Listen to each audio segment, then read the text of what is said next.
I think one thing we have to do is rewrite a more responsible history of what has happened in this land for a long time. Not in the last 3,000 years, not in the 1400 years. What people in this land have done for a long time has to be brought back. In other countries, people are studying this. If you go to…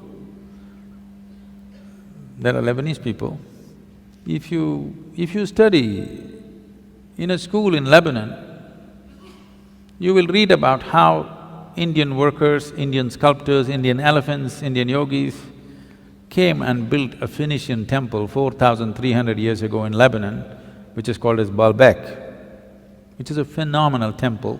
4,300 years ago, some of the foundation stones are over 300 tons and there is no granite in Lebanon. They transported it all the way from Egypt, across the canal and up the mountain and put it up there. Indian elephants, workers and sculptors worked. The proof, there is enough proof, but one proof is visually hanging there is lotuses in the ceiling. Indian sculptor has to put a lotus wherever he goes. Where would a Lebanese sculptor have seen a lotus? Obviously there are no lotuses there. So, how many Indian children forget about children, how many Indian grown-ups have heard about this? No. The Tamil kings went and built Angkor Thom and Angkor Wat in Cambodia. Angkor Thom is the largest religious building on this planet. The intricacy and the engineering, the sheer design and engineering of how these temples are built, if you go and see, you will feel proud of being a human being. Because if human beings can think something like this 1,000 years ago and manifest it, it is too much. This was done by the Tamil kings, most of the work done by probably the Tamil labor. From first standard to 12th standard, does any Tamil child even read a line about this in their history book? No. We only read how we were conquered, raped, looted, beaten by other people. Then if there is no pride, why would you want to recreate it? You need to understand this. A culture or a nation is just an idea. When human beings take this on as an identity, attach some pride to it, it burns through one's mind and into his heart. Now he wants to protect it, rise it, keep it clean, keep it wonderful. If you do not build pride into it, then people will want to avoid it. Everybody will want to avoid it. Now, whatever you think is most successful in the world, you will want to imitate that.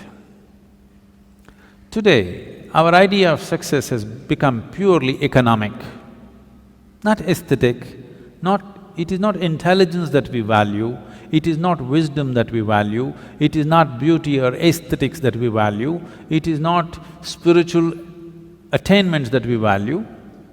Who is the big man in Coimbatore, if I ask? People will only name the richest man in the town. They will not name the wisest man in town, the most beautiful man in town, most meditative man in town. No, the richest man in town is the biggest man. So who is the biggest whatever? Whichever is the richest nation, whichever is the richest culture, power and money have become the highest goals, which itself is a very rudimentary way of looking at life. Because of that, right now, I promised the American meditators, next 2 years I'm going to invest a lot of time in United States, because knowingly or unknowingly, they have taken on the leadership in the world. No sense? See, if all the American people wear blue workman's clothes, half the world is wearing Americans' workman's clothes. You just go to any city, Mumbai or Chennai or Bangalore especially, you look down below the knees, more than 60% is wearing blue denims. When we have the most intricate weaves, there are over 120 weaves in the country which are unique and many of them are dying. No other culture on the planet has the variety of weaves that India has. All of them will die. Chinese silk is going to kill it unless all of you ladies make at least 20% of your wardrobe into handmade Indian weaves. They will all vanish in the next 10, 15 years. Why is everybody wearing not even American executives' clothes, American workman's clothes? As if that's not enough, if they tear their trousers, everybody tears their trousers. Yes. It's all torn, but in a very expensive way. Now, if Americans put carbon dioxide in a bottle and drink it, even a kindergarten child knows human body needs oxygen, not carbon dioxide. But because America drinks carbon dioxide and says this is the real thing,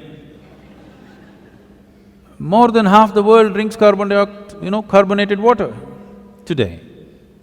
If you go to one of the remote villages here, there may be people, not in this area maybe, but anywhere else if you go, they might not have heard the word yoga, but they know what is Coca-Cola.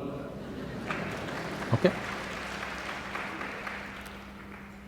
So, I thought if Americans tear their trousers, everybody tears, Americans wear their pants down in their seat, everybody does the same thing, Americans drink carbon dioxide, everybody does that. So I thought if we can get America to meditate, the world will meditate.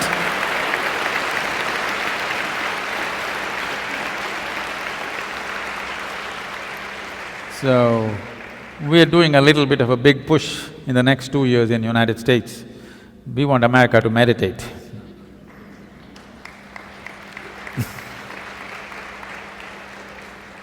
They're kind of getting ready, they're tired of the carbonated water. Namo Namo Shri Guru